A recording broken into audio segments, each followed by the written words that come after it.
Kvéčkem jsem trefil pouze karmu, ale náš původní pouz. Zatím nevzali žádná hápka. Trefil kvéčko na oba. A karma má 1 HP. Zatímco jsme zabili Azira. Teďka jsem karmu netrefil, ale to nevadí, jeden autoatak. A první kolo je naše. Tak koukneme se, co se děje na jiných arenách. Tak, Volibear chaseuje. Brand jde pro kitku. Brand chytá Ečko od Swaina. Tak, Volibear se zdržel u horní kitky. Já zatím nevím, jak ovládat kameru, takže se omlouvám. Tak, teďka mi došlo, že ji můžu ovládat přes mapu. Tak, hnedka je to lepší. Tak, Swain shoří a Prince s Volibearem vyhrávají. Tak, maxu první Ečko. Rolovat se mi na Silver Augmentu nevyplatí, beru Infernal Soul. Tak, teďka budeme hrát proti Brandovi s Volibearem. Podíváme se, jaké augmenty si vyzvolili. Omnivamp. A Adaptive Force. A za každý stun. Předpokladem toho je tedy, že bude Brand trefovat kvéčko, zatímco Ezreal si zvolil augment, který na každý čtvrtý autoatak aplikuje bonus damage, což je výborné, protože Ezrealovo kvéčko se počítá jako autoatak. Takže se k ním ani nemusíme přiblížit na to, aby to musel aplikovat. Tak, já otevírám kvéčkem na Branda. Ečko na pouk. Volibear nás zkusil vyběhnout. Tak, teďka beru kitku. Tak, mysnul jsem kvéčko na Volibeara. Uzavírám choke point, aby mohl Ezreal poukovat.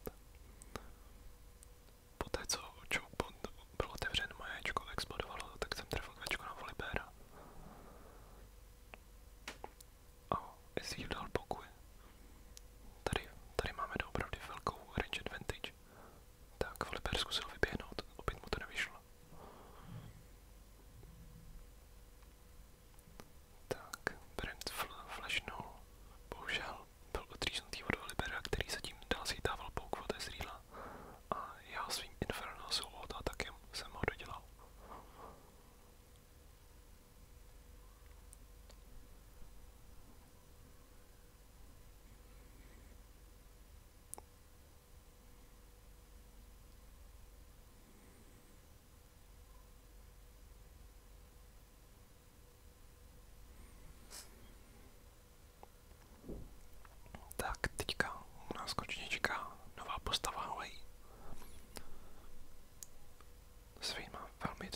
set auta a tak se podařil jim. Já jsem tady se špatně pozicoval, takže jsem bohužel umřel. Ale Ezreal tady výborně namířil ultimátku. A skvěle pokajtil. Takže za to jsem mu samozřejmě dal oba prsty nahoru. On se taky sám pochválil, ale já jsem s ním souhlasil.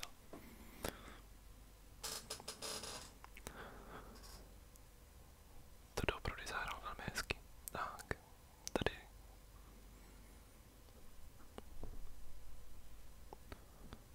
Swain.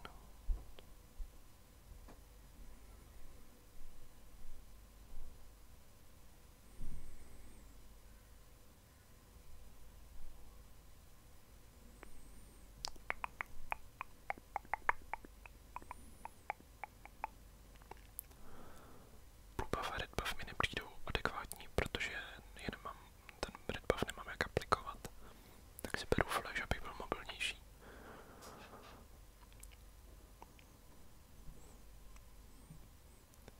Nevím, jak moc to budu využívat, protože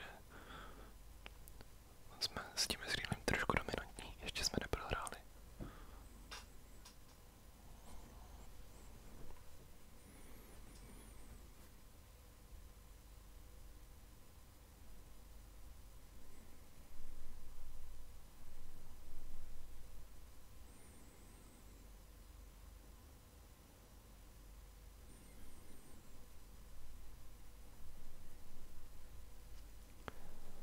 Tak, tady se nám Swain snaží dělat nějaký damage, ale my ho díky naší mobilitě a range můžeme ignorovat a zabít je, zatímco Swainovi skončí ultimátka a teďka už ho pouze doděláme.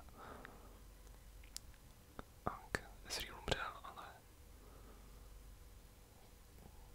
tak já si tady čutnu. Tak, maxujeme kvéčko druhé a kupujeme Rabadon, protože proč ne? 300 HP, 300 HP.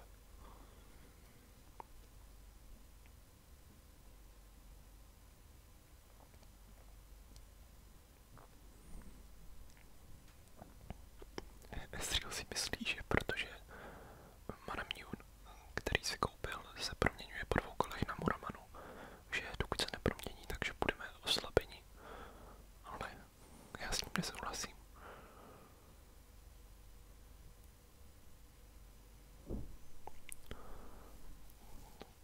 Právě protože na náš range bohužel nemají.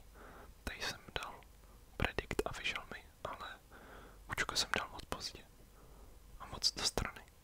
Tak, teďka poukná Azira. Já dávám šel na Ezreala. Ezreal dává správně Arcane Shift. Tak, další Arcane Shift dopředu. Zabijeme karmu. Bum. Tak, teďka jsem zkusil dát milý range kvéčko. Nevyšlo mi to, ale to vůbec nevadí. Tak, Ezrealovi už došlo. že asi slabý point úplně nenastane v nejbližší době.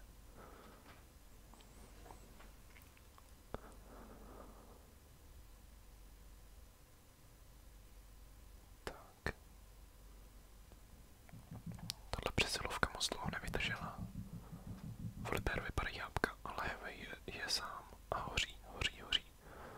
Tak. Brent na chvíli měl šanci dělat nějaký damage po smrti. A teďka jde o to, kdo má lepší healing. Swain dostal Gwen ult, ale bohužel Volibear je moc silný.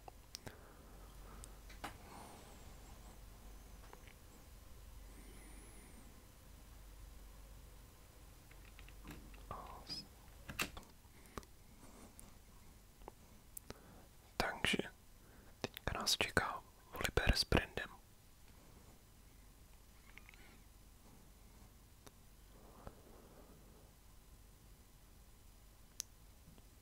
Já se chci upravit rychlost kamery.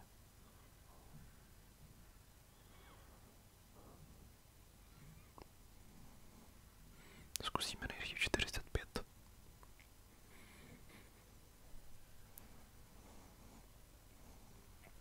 Tak, tady jsem zkusil kvéčko, bohužel Volibear nevyběhnul. Mají s nás respekt. Tak, teďka mě dobře se běhnul Volibear, ale Brand zatím ztratil všechna hápka. Myslíš, že si teďka vezme nějaký kitky a jde poukovat Volibear.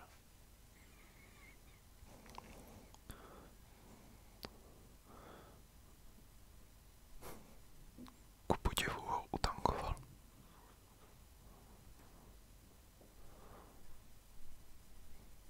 Tak. Asi to teďka nebude mít jednoduché. Plně jako předimidžovat Swainův healing.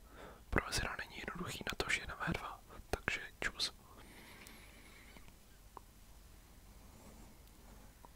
Tak, já si teďka zvolím svůj Prismatic Augment. Jdu pro Juriku, protože proč by ne? Mám hodně goldu, takže můžu prodat startovací item a jít do něčeho zajímavějšího. Volím Horizon Focus a mám 172 ability haste.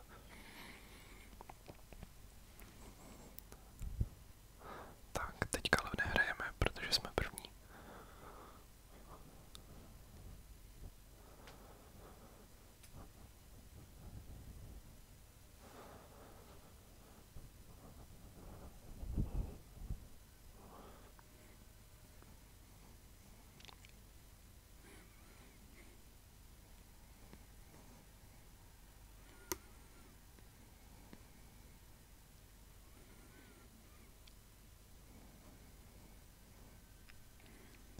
Tak, teďka budeme hrát proti Wayovi se Swainem.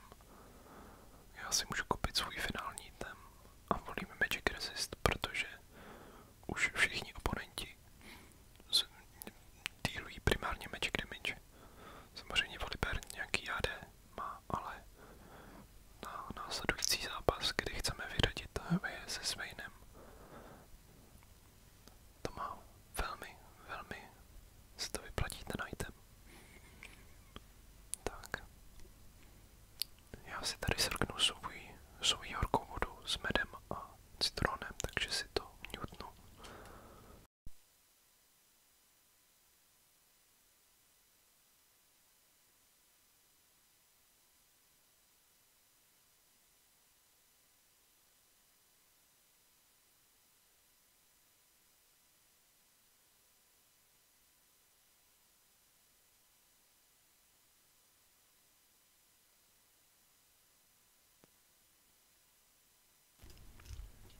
Tak, Swaina jsme zabili s přehledem a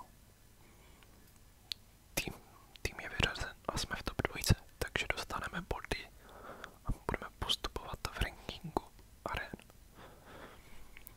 Ty areny jsou jako dost for fun, ale myslím si, že když se člověk dostane na třeba na 6000 rating, tak už to musí být dost kompetitivní. To je bronz, protože jsem na vestu. Klidně se mě přidejte, ale na vestu moc nehraju. V další části videa budu hrát na svém místu účtu, tam si s váma zahraju rád. Nejlepší by byl nějaký duo partner, hraju AD carry, low platina, high gold elo, takže nějaký ten support. Tak a s přehledem jsme vyhráli a posuneme se do dalšího kola. Takže v tu hře už jsme tady na jistu. Jmenuji se Žeru párky, protože mám rád párky. Hraju se Sonou, která, jak brzy zjistíte, je to taky Čecháček. Prvním oponenty jsou Iloy s Udyrem. Já jsem váhal, jestli si nemám vzít kladivo, protože mám prostě rád Attack Speed a Lifesteal, jsou to mý nejoblíbenější staty. To asi každý něco má, ale řekl jsem si, že letality bude asi správnější. A CDR. Tak. V Champion Selectu jsem si prevnul Vaynu a týpek piknul Sonu v domnění, že k AD carry patří support. Já jsem měl domnění, že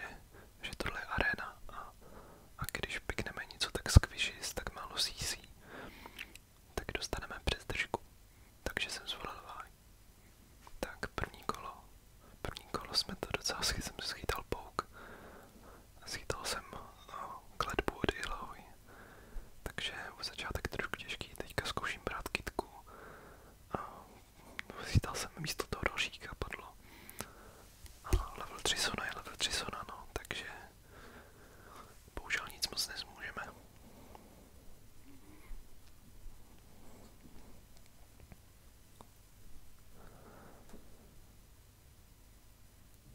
No, jedeme dál.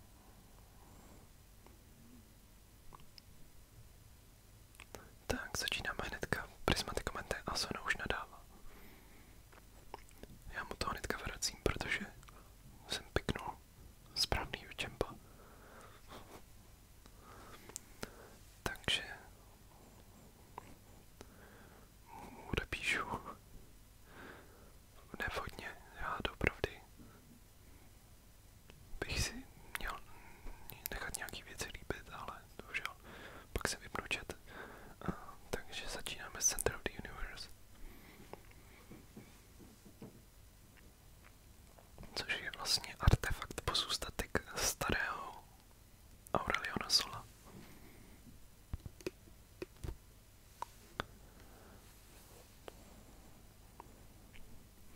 Tak, Master začíná Kvéčkem a jde rovnou do Véčka, které jsem ho hnedka zrušil, takže schytal velký damage a už padl. Já jdu teda pro kytku, protože jsem taky mezi tím schytal pouk od Irelie. Irelia bere portál. Já tady mířím pro kytku, zatímco Sona jde poukovat. Tak, Soně padají jápka a nic moc jí neudělala, samozřejmě. Ale nevadí. Druhé kolo jsme vyhráli. Iloy tady udělala bonk na bonkáče, já si vypínám chat, aby tam nepadaly nějaký užší stovička než kurva. Tak. Wukong Udyr Iloy. Master Irelia.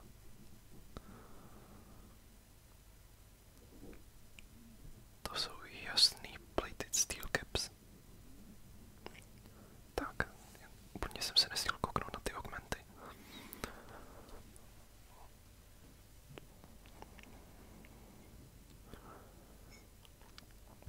Tak a Momo mi přijde, že je tajný, takže má asi Giant Slayer nebo Mad Scientist. Má Mad Scientist, protože tam nebyla Giant Slayer ikona. Tak, já zabijím Wukonga, protože vím, že to není klon, zatímco Momo se zkousil dělovat pro kytku. Tak. A kolo vyhráno. Myslím si, že máme Scientist, i když si nejsem jistý. Přišel mi, že ten Momo jaký malý. Já volím Eclipse. A teďka nás čeká odveta z prvního kola. Chain Lightning a Giant Slayer. Udyr má movement speed a dává damage podle toho, o kolik je menší než jeho oponent. A 50% damage, který dá Iloy, se dává jako true damage do druhého oponenta. Rozhodně to nejsou slabé augmenty. Já jsem už chtěl jít. Pro fight Sona se na to necítila, takže jsem na 6 portálem unikal a mám 30% životů. Tak vidím, že Sona má fakt málo HP, takže jdu radši pro další kytku a kupuji čas. Tak, zabil jsem solo Udyra. Teďka si poradím s Iloy. A dodělí mi chapadla, ale umřela první, takže kolo je vyhráno.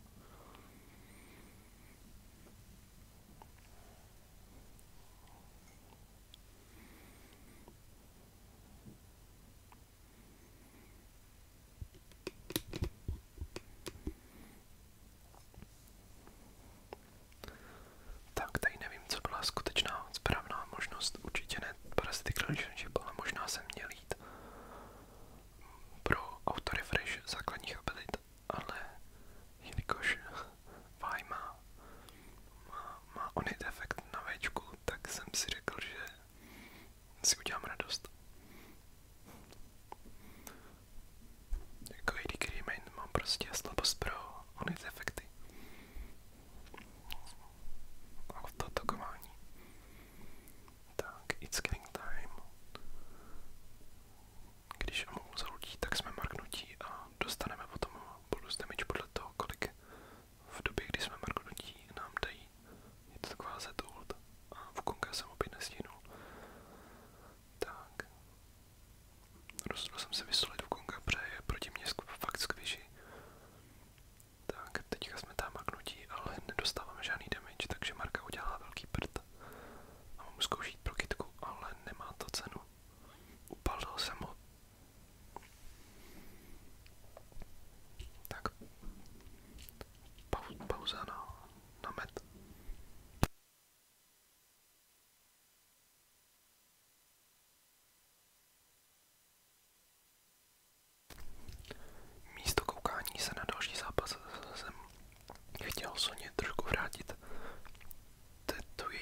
pro další kytku, ale zatím schytává puk od Sony, já si k ní prostě dojdu na milý range a bum, bum, bum, bum. Držíme se hezky na prvním místě, prohráli jsme pouze první kolo. Tak.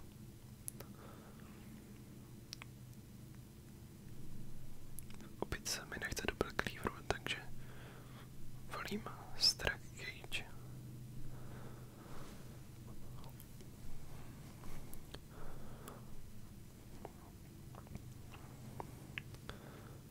Úder má 60% crit chance, takže si myslím, že ho chci fokusovat, že bude mnohem víc kviši než Eloy, která má hodně sustainu. Tak, podařilo se jí proklít zónu. Já si od údera nenechám nic líbit a se Sonou jsme to dobře nakombili a vančodli ho. Tak, já jdu teďka od Eloy, protože má zapnutý chapadla zůčka. Vracím se dovnitř, protože mám hodně sebevědomí v náš damage a sustain. A bylo to správné rozhodnutí. Tak. Nechce se mi rolovat stříbrné augmenty, takže si volím bonus range.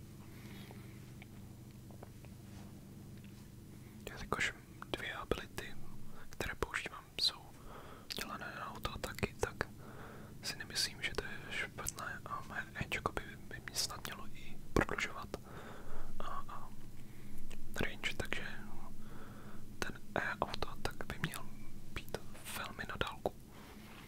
Myslím, že z toho scoped weapons dostanu value. Tak, úder se nám někde schovává. Tady je.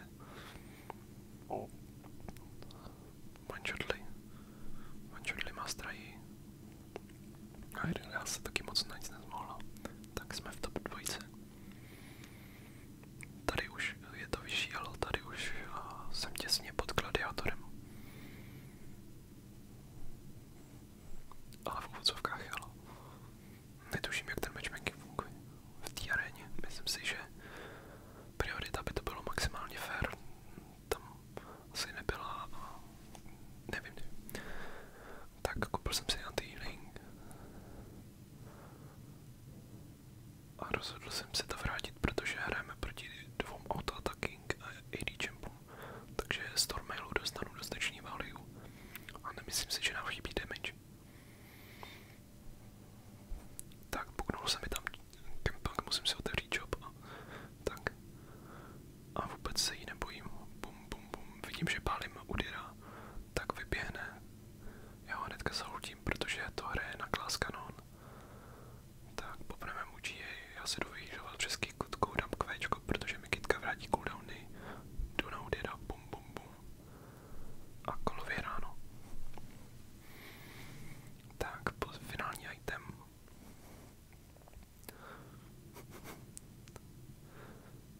To nevím, jestli si nechám. OK, evidentně z toho mám docela srandu. Nevím, jestli tady to bylo úplně adekvátní. Přijde mi to trošku troll, jako Eloy má nějaký armor. A armor se mi proti něm hodí a cooldowny mám 45 abilities, takže jako nemám tolik movement ability.